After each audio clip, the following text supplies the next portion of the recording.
Jake Morrison stood in the biggest room he had ever seen. The walls were made of crystal that glowed with soft blue light. The ceiling was so high that he had to tilt his head back to see it. Everything around him looked like it was made from precious stones and metals that did not exist on Earth.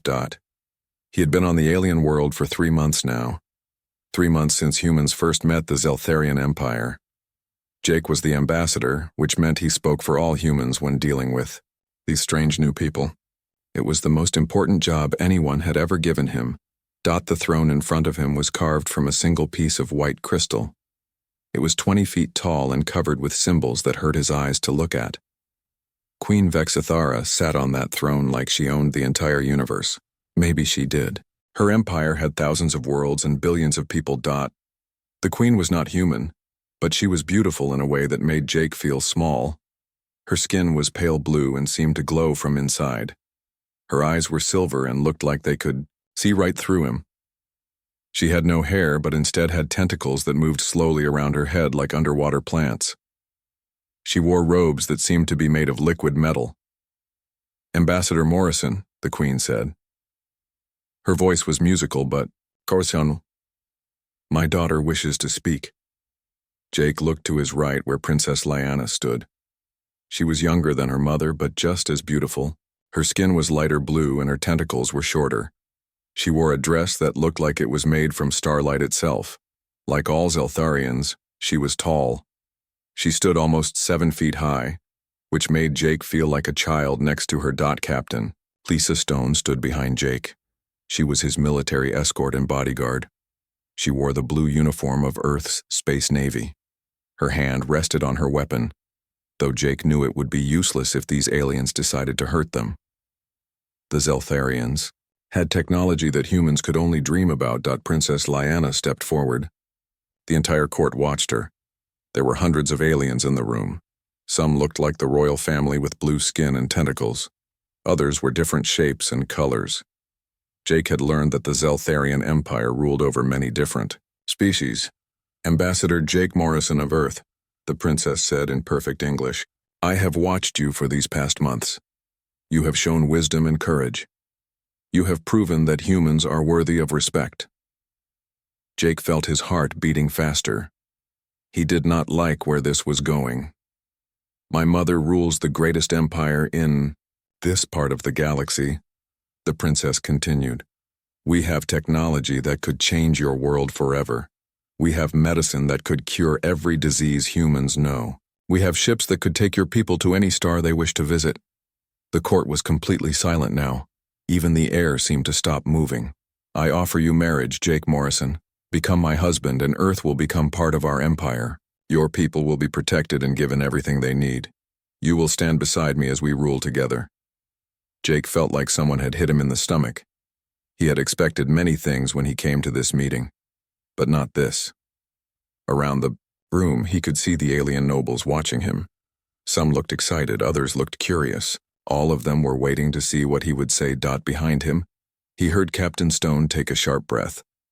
This was not something they had prepared for. Earth's government had sent him here to make friends with the aliens, not to marry their princess. But it was more than that. Jake looked at Princess Lyanna and saw that she was serious. She really believed this was a good idea. To her, marriage was probably just another form of treaty, a way to join two groups together for political reasons. Jake thought about his home on Earth. He thought about the small house where he grew up. He thought about his parents who had taught him that marriage should be about love, not politics. He thought about the woman he had left behind on Earth, hoping that someday he might return to her. "Your Highness," Jake said slowly. He could feel every eye in the room watching him. "I am honored by your offer, truly honored. You are beautiful and intelligent, and any man would be lucky to have you as his wife." He saw the princess smile. He saw Queen Vexithara lean forward on her throne. "But I must decline," Jake said. The words fell into the silence like stones into still water. Jake heard gasps from around the room. He saw the princess's smile fade. He saw the queen's silver eyes grow narrow and cold. "I cannot accept marriage without love," Jake continued. "On Earth, we believe that marriage should be a choice made by two people who care for each other. not a treaty between governments. Princess, Lyanna stared at him like he had spoken in a language she could not understand. But why would you refuse? She asked. I offer you power. I offer your people protection and advancement. What more could you want? Jake looked around the magnificent throne room. He looked at the wealth and power on display. He thought about what his decision might mean for Earth. The Zeltharians could destroy his planet without even trying very hard, or they could make Earth the most advanced world in the galaxy. Your Highness, he said, where I come from, some things are more important than power. The princess took a step back. The queen stood up from her throne, and Jake realized just how tall she was. Nearly 8 feet of angry alien royalty looking down at him. Leave, Queen Vexithera said. Her voice was no longer musical. It was hard as ice. All of you, leave my sight. Captain Stone grabbed Jake's arm and started pulling him toward the door. As they walked through the court, Jake could hear the aliens, talking in their own language. Some sounded angry. Others sounded confused. All of them sounded like they could not believe what had just happened. As they reached the door, Jake looked back one more time. Princess Lyanna was still standing where he had left her, staring at the spot where he had been. She looked confused and hurt, like someone had told her that the sky was not really blue. Queen Vexithera was back on her throne, but her silver eyes followed Jake all the way to the door. He could not tell what she was thinking, but he was pretty sure it was not. Good. Outside the throne room, Captain Stone finally let go of his arm. Sir, she said, I hope you know what you just did. Jake looked back at the massive doors they had just walked through. I think I just made the most important decision of my life, he said. I just hope it was the right one. Jake Morrison sat in his office at the human embassy and stared at the message on his desk. The paper was made from something that looked like metal but felt soft, like cloth. The writing on it glowed with the same blue light that came from Zeltharian crystal technology. Ambassador Morrison, he read for the 10th time that morning. You are commanded to appear before Queen Vexithera in 7 days. Come alone. Do not bring weapons or guards. It had been a week since he refused to marry Princess Lyanna. A week of waiting and wondering what would happen next. Now he knew. Dr. Alex Barnes knocked on the door and walked in without waiting for permission. Alex was Jake's cultural advisor, which meant he studied alien societies and tried to help humans understand them. He was a thin man with thick glasses who always looked worried about something. Jake, we need to talk, Alex said. He sat down in the chair across from Jake's desk and pulled out a thick book. I've been reading everything I can find about Zeltharian marriage customs. And? Jake asked, though he was not sure he wanted to hear the answer. It's bad, Alex said. He opened his book and pointed to a page covered with alien symbols. In Zeltharian culture, refusing a royal marriage proposal is considered one of the worst insults possible. It's like telling them their family is worthless. Jake felt his stomach drop. How bad is worst insult possible? Wars have been started over less, Alex said. 300 years ago, a prince from the Corvin system refused to marry a Zeltharian princess. The Zeltharians destroyed 12 of their worlds and enslaved the rest. Jake rubbed his forehead. He was getting a headache. So what are my options? Well, Alex said, flipping through more pages. You could apologize and ask for another chance to marry the princess. Not happening, Jake said immediately. You could claim temporary insanity and hope they understand human mental illness. Also, not happening. Alex sighed. Then you could prepare for war. Because according to everything I've read, the Queen is going to demand an explanation for your behavior. And if she doesn't like your answer... The door burst open and Captain Lisa Stone walked in. She looked like she had been running. Sir, we have a problem. Another one? Jake asked. Our long-range sensors are picking up Zeltharian warships moving toward the border of this system, Lisa said. 12 heavy cruisers and 4 battleships. Jake and Alex looked at each other. How long until they get here? Jake asked.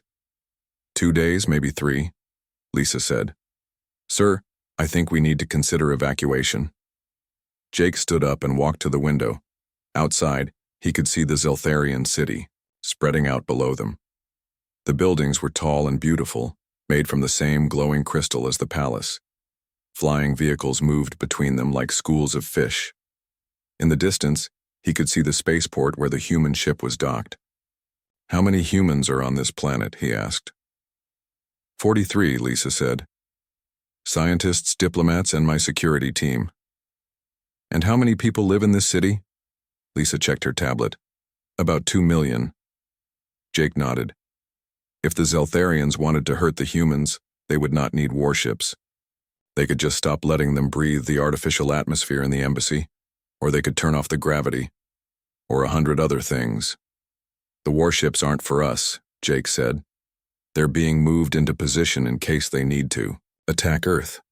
The room was quiet for a long moment. Finally, Alex spoke up. "Jake, maybe you should reconsider. One marriage could save billions of lives." Jake turned away from the window. "And what kind of message would that send? That humans will give up their values the moment someone threatens them?" "It would send the message that humans are smart enough to compromise when necessary," Alex said. Before Jake could answer, there was another knock on the door. This time it was Lieutenant Gary Price, one of Lisa's security team. "Captain," Gary said, "you need to see this. We're picking up a transmission from the palace. It's in English." They all followed Gary to the embassy's communication center. The main screen was Princess Lyanna. She looked different than she had in the throne room. Her formal robes were gone. Instead, she wore something simpler. Her tentacles moved more slowly, like she was tired. "Ambassador Morrison," she said, "I hope you received this message. I wanted you to know that I have been thinking about what you said, about marriage and choice and love." Jake sat down in front of the screen. Even though it was just a recording, it felt like she was talking directly to him. "I have been asking questions," the princess continued. "I asked my tutors about human customs. I asked our historians about your species. What I learned surprised me." She paused and looked directly into the camera. "You marry for love.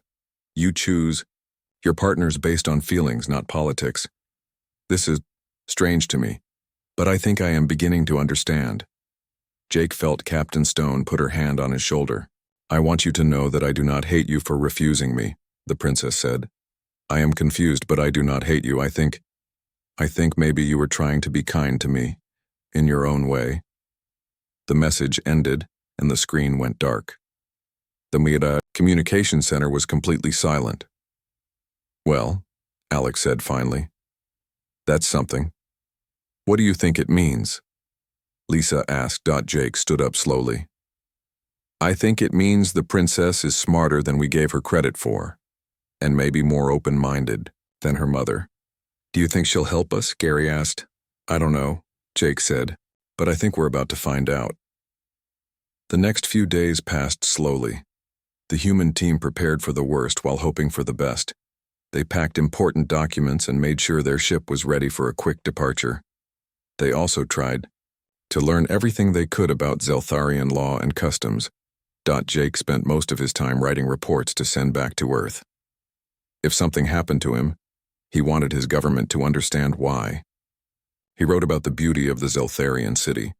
He wrote about their advanced technology. He wrote about their complex society and their proud history. Most of all, he wrote about his decision.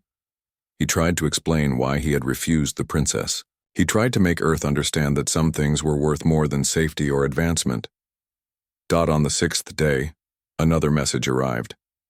This one was shorter and came directly from Queen Vexithera. "Ambassador Morrison, tomorrow you will come before me and explain your actions. You will tell me why you insulted my daughter and my family. You will tell me why humans think they are too good for Zeltharian royalty. And then I will decide what happens to your species." Jake read the message 3 times before putting it down. Tomorrow would determine the future of human-alien relations. Tomorrow would decide whether Earth joined the galactic community or became another cautionary tale about species that made the wrong choice. He looked around the embassy at the people who had trusted him to represent their species. Lisa was checking weapons that probably would not help them. Alex was reading his books and taking notes. Gary and the other security guards were making plans for evacuations that might never happen. All of them were here because they believed in what humanity could become.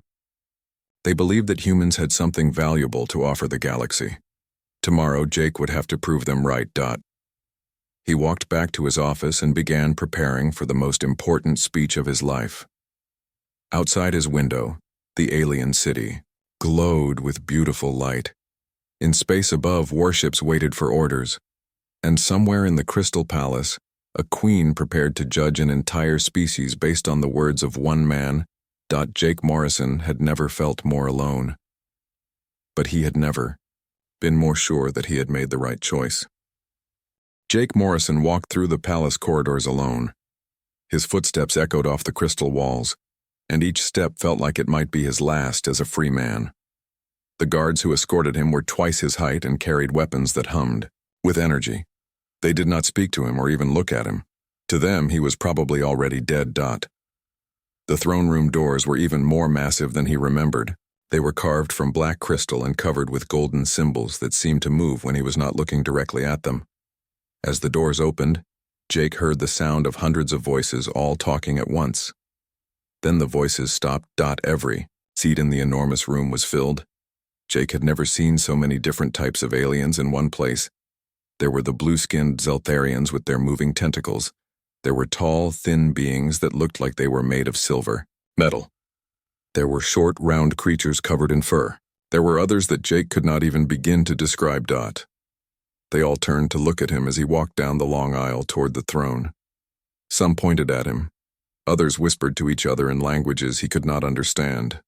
A few made sounds that might have been laughter, but not the kind that meant anything good. Queen Vexus Thera sat on her crystal throne like a judge ready to pass sentence. She wore robes that seemed to be made of liquid darkness, and her silver eyes reflected the light from the walls.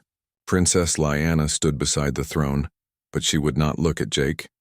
She stared at the floor like she was embarrassed to be there. Jake reached the center of the room and stopped. The circle of colored stones under his feet probably marked the exact spot where he was supposed to stand. Above him, the ceiling disappeared into shadows. Around him, hundreds of aliens waited to see what would happen to the human who had insulted their empire.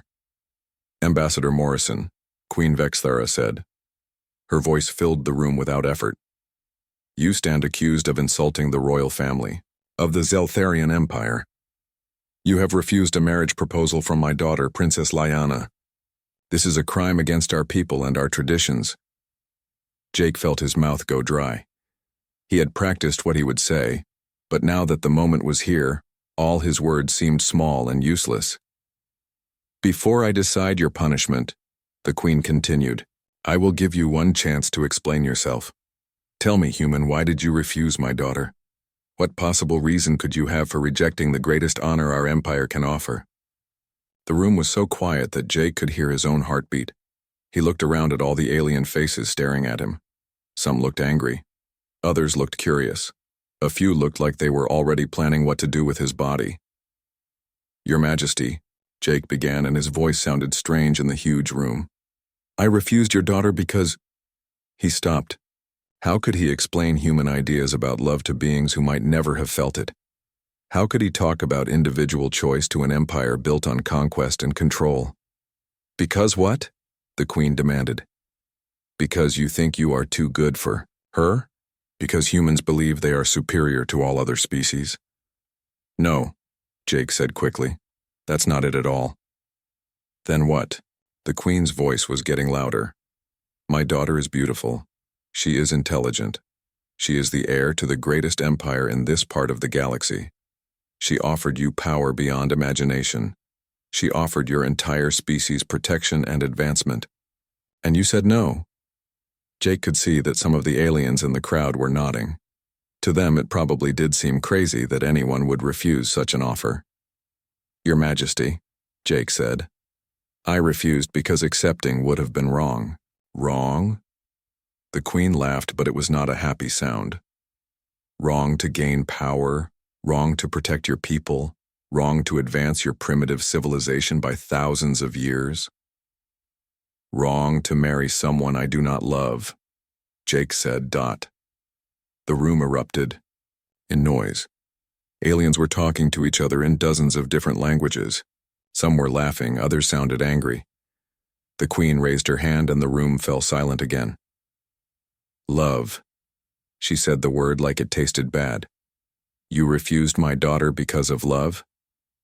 Yes, Jake said. And what is love? The Queen asked. Define. This thing that is more important than the survival of your species. Jake thought about the woman he had left on Earth. He thought about his parents, who had been married for 40 years and still held hands when they walked together. He thought about all the human stories and songs and poems about love. Love is... He began, then stopped. How do you explain color to someone who has always been blind? Love is when two people choose each other, he said finally. Not because they have to, not because someone tells them to, but because they want to be together more than they want anything else. Several aliens in the crowd made sounds that might have been laughter. So love is a choice, the Queen said. Yes. And you think choice is more important than survival? I think choice is what makes survival worthwhile, Jake said. The Queen leaned forward on her throne. Explain. Jake took a deep breath. This was it.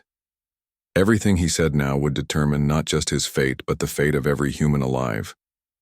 Your Majesty, imagine that someone pointed a weapon at you and said you had to eat a certain food for the rest of your life. You could choose to eat it and live or refuse and die. Most people would choose to live. Of course, the Queen said. But what if you spent your whole life eating that food, and then you discovered that you never really had to? What if you found out that the person with the weapon was gone, but you kept eating the same food because you forgot you had a choice? The Queen's eyes narrowed. What is your point, human? My point is that life without choice is not really life at all. It's just existence. And my species has decided that some things are more important than just existing.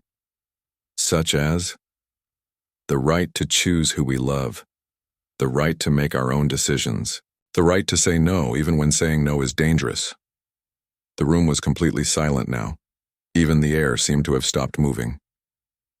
You would rather die than give up these rights? The Queen asked. Jake thought about Earth, so far away. He thought about all the humans who were going about their daily lives, not knowing that their future was being decided in this alien throne room. Yes, he said, we would rather die free than live as slaves.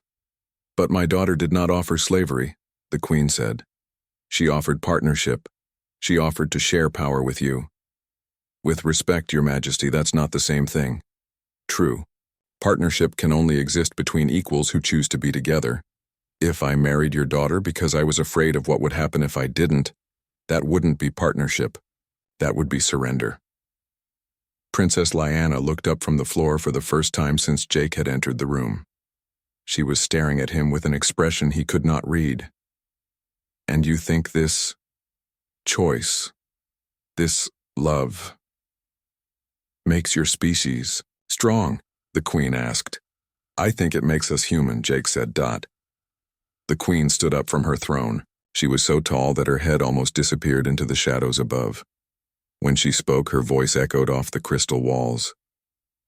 You refuse to marry my daughter because you believe in choice. You reject power because you value freedom.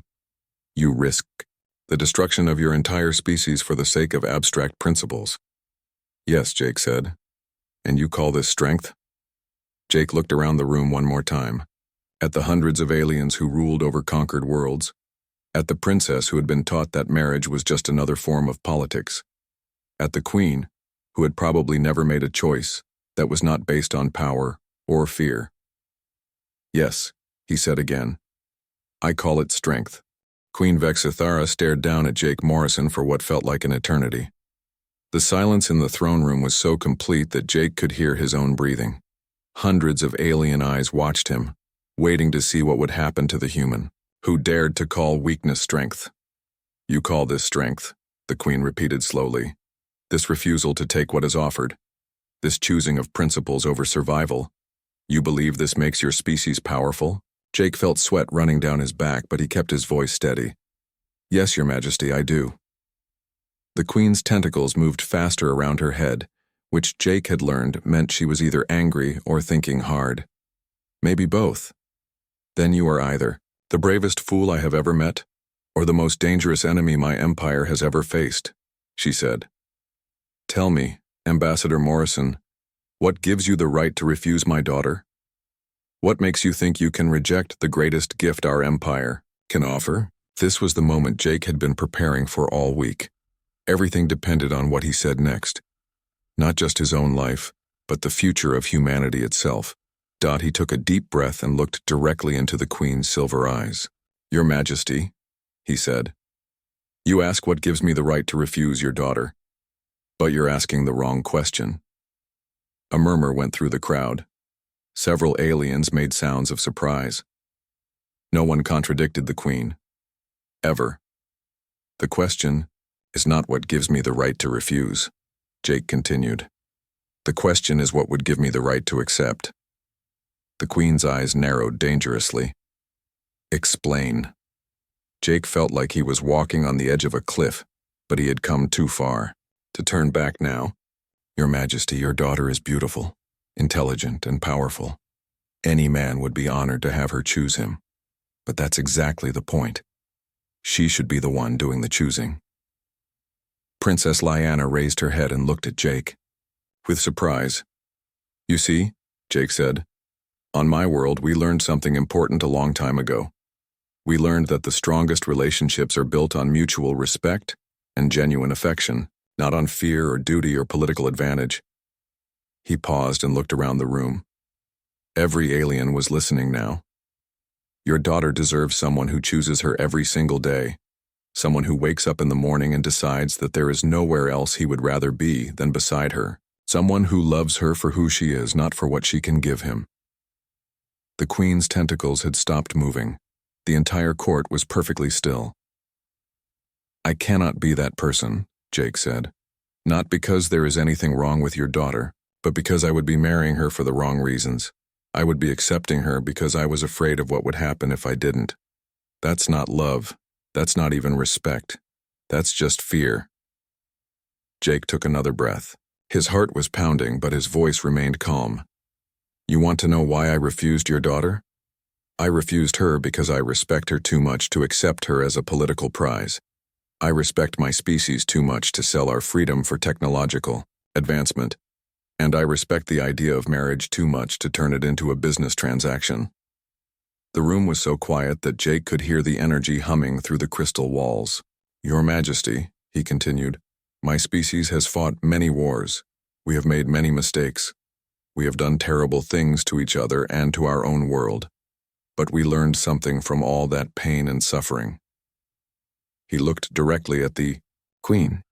We learned that true strength does not come from forcing others to submit. It comes from inspiring them to choose to stand with you. True power does not come from conquest. It comes from earning the respect and trust of those around you. Several aliens in the crowd shifted uncomfortably.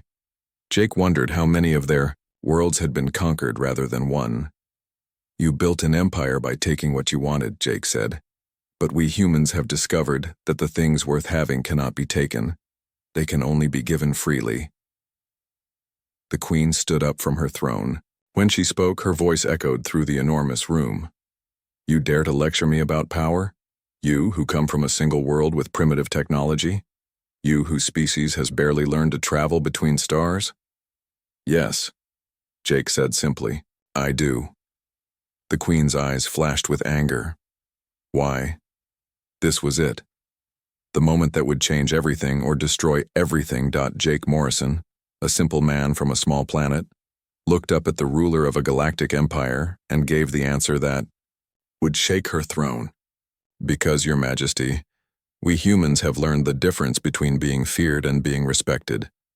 We have learned the difference between ruling through strength and leading through example. We have learned that the greatest victories are won not on battlefields but in the hearts and minds of those who choose to follow you. He paused, then continued with quiet conviction. Your empire is vast and powerful. You have conquered thousands of worlds and billions of people. But how? Many of them serve you because they want to? How many would stand with you if they had a real choice? How many love you instead of just fearing you?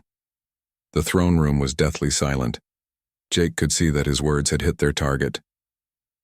My species may be primitive, he said. We may be weak compared to your technology and your armies. But we have something that cannot be conquered or stolen or bought. And what is that? The Queen asked. Her voice was barely above a whisper. We have each other's trust, Jake said. We have relationships built on choice rather than force. We have love instead of fear. And that, Your Majesty, is why I refused your daughter. Jake looked at Princess Lyanna, who was staring at him with wide eyes. Your daughter is worthy of real love, he said. She deserves someone who chooses her freely, not someone who accepts her out of political necessity. She deserves better than a marriage built on fear. Princess Lyanna stepped forward. For the first time since Jake had met her, she spoke without being given permission. Mother, she said, I think I understand now. The Queen turned to look at her daughter with surprise. This human, the princess said, he was not insulting me by refusing my proposal. He was protecting me. The crowd began to murmur again, but the princess continued. He was protecting me from a marriage that would have been based on fear instead of love. He was giving me the chance to find someone who would choose me for myself, not for what I could give him. She looked at Jake with something that might have been gratitude. I think, she said quietly, that this is what humans call respect. Queen Vexithera stood frozen on her throne. Her entire worldview was cracking like glass under pressure. Jake Morrison had given his answer. The reply that would either save humanity or destroy it had been spoken. Now all he could do was wait to see if the most powerful ruler in the galaxy was ready to learn what it meant to be truly strong. For a long moment, Queen Vexithara stood perfectly still on her crystal throne. The entire court held its breath, waiting to see if the human ambassador would live or die. Jake Morrison had just told the most powerful ruler in the galaxy that her entire empire was built on fear instead of respect. In any other court, at any other time, those words would have meant immediate death. But something had changed in the Queen's silver eyes. Instead of anger, Jake saw something he had not expected to see. He saw doubt. Leave us, the Queen said suddenly. Her voice carried across the enormous room. All of you. Leave us now. The alien nobles looked confused, but they began to file out of the throne room. Some of them stared at Jake as they passed, like they were looking at a dead man walking. Others whispered to each other in their strange languages. Within minutes, the vast chamber was empty except for Jake, the Queen, and princessly, Anna. The Queen stepped down from her throne. Without her elevated position, she looked smaller, more human somehow. She walked slowly toward Jake, her liquid metal robes flowing around her feet. In 800 years of rule, she said quietly, no one has ever spoken to me the way you just did. Jake felt his mouth go dry. Your Majesty, I meant no disrespect. Did you not? The Queen stopped just a few feet away from him. You told me that my empire is built on fear. You said that my people serve me because they have no choice. You claimed that love is stronger than power. Yes, Jake said. I did. The Queen studied his face for a long time. Why are you not afraid of me? Jake thought about the question. He was afraid. He was terrified. But there was something else too. I am afraid, he said honestly. But I'm more afraid of living in a universe where might makes right, where the strong take what they want and the weak have no choice but to submit, where love and choice and respect mean nothing. Princess Lyanna stepped forward. Mother, may I speak? The Queen nodded. I have been thinking about what Ambassador Morrison said. The princess began. About choice and love and respect. I asked our historians to tell me about the species in our empire. Do you know what I learned? The Queen shook her head. Most of them hate us, the princess said simply. They serve us because they have to, not because they want to. They give us their resources and their loyalty because they are afraid of what will happen if they don't. The Queen's tentacles moved slowly around her head. That is how empires work, she said. The strong rule, the weak. But what if there was another way? The princess asked. What if we could build something stronger than an empire? What if we could build something that people wanted to be part of? Jake watched the conversation between mother and daughter with growing amazement. The princess was not just understanding his words, she was taking them further than he had dared to hope. You are talking about revolution, the queen said. I am talking about evolution, the princess replied. About becoming something better than we have ever been. The queen turned back to Jake. You humans, she said. How do you govern yourselves without conquest? How do you build unity without force? Jake thought about Earth, with all its problems and conflicts. We don't always succeed, he said. We make mistakes. We fight with each other. Sometimes we fail completely. Then how can you claim your way is better? Because when we do succeed, it's real, Jake said. When humans choose to work together, when we choose to help each other, when we choose to love each other, it creates something that cannot be broken by force or fear. He paused, trying to find the right words. Your Majesty, you rule over thousands of worlds, but do any of them feel like home to you? Do any of your subjects love you the way a child loves a parent, or a friend loves a friend? The queen was quiet, for a long time. When she finally spoke, her voice was barely above a whisper. No, she said. They do not. Princess Lyanna put her hand on her mother's arm. It's not too late, she said. We could change. We could become something different. And if we do? The queen asked. If we give our subjects the freedom to choose, what makes you think they will choose to stay with us? Jake smiled for the first time since entering the throne room. Because if you give them the choice to leave and they choose to stay, then you'll know they really want to be here. And that will make your empire stronger than any army ever could. Over the following months, Jake watched in amazement as the Zeltharian Empire began to change. It started slowly. Queen Vexithara announced that several of the outer worlds would be given the choice to govern themselves. To everyone's surprise, most of them chose to remain part of the empire, but as partners rather than subjects. Princess Lyanna became the leader of the reform movement. She traveled to different worlds, learning about their cultures and their needs. She discovered that many species had valuable ideas and technologies that had been ignored because the Zeltharians had never bothered to listen to them. The princess also began to court a young Zeltharian noble named Prince Kavtar. Jake was invited to their first official date, and he was amused to see that the prince was just as nervous as any human teenager.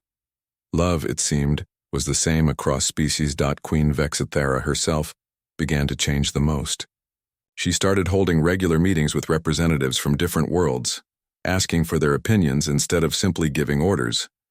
She discovered that ruling through consensus was harder than ruling through fear, but the results were better. 6 months after Jake's famous speech, the queen called him back to the throne room. This time, the crystal chamber was filled with representatives from dozens of different species. They were not there as conquered subjects, but as partners in something new. Ambassador Morrison, the queen said, I have an announcement to make. Jake stood in the same spot where he had once faced possible death. But now the room felt different. Instead of fear and tension, there was excitement and hope. The Zeltharian Empire is dead, the queen announced. In its place, we are creating something new, something that has never existed before in this galaxy. She gestured to the diverse crowd around them. We are creating the Galactic Commonwealth, a union of free worlds that choose to work together for the benefit of all. No more conquest. No more forced submission. Only voluntary cooperation between equal partners. The crowd erupted in cheers and applause. Jake felt tears in his eyes. And, the queen continued, we would like Earth to be a founding member. Jake thought about his homeworld, so far away. He thought about all the humans who had trusted him to represent them. He thought about the long journey that had brought him to this moment.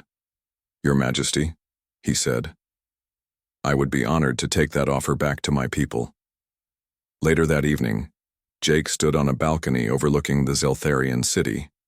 The buildings, glowed with the same beautiful light they always had. But somehow everything looked different. Princess Lyanna joined him, along with Prince Kavtar, who still seemed nervous around the famous human ambassador. "Jake," the princess said, "I wanted to thank you." "For what?" "For refusing to marry me," she said with a smile. "It was the kindest rejection I have ever received." Jake laughed. "I'm glad it worked out for the best." "Do you think it will last?" Prince Kavtar asked. "This new commonwealth?" Jake looked out over the city, where representatives from dozens of worlds were working together to build something new. "I don't know," he said honestly. "But I think it has a better chance than any empire built on fear." As he prepared his final report to Earth, Jake reflected on everything that had happened. He had come to this world as a simple ambassador, trying to make friends with a powerful alien empire. He was returning as the architect of something unprecedented in galactic history. But more than that, he had proven something important about humanity.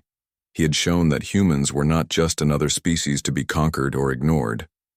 They were something new, something that valued choice over power, love over fear, and respect over domination. The final words of his report were simple. Mission accomplished. Humanity has been invited to join the galactic community, not as subjects or servants, but as equals. We have shown the galaxy what we stand for, and they have chosen to stand with us. The future is brighter than we ever dared to hope. Jake Morrison sealed the message and sent it home to Earth. Then he walked back into the palace where aliens and humans worked side by side to build a better future for everyone. He had refused a princess and changed the galaxy. Not through force or cunning, but through the simple human belief that everyone deserves the right to choose their own destiny. It was, Jake thought, a very human way to change the universe.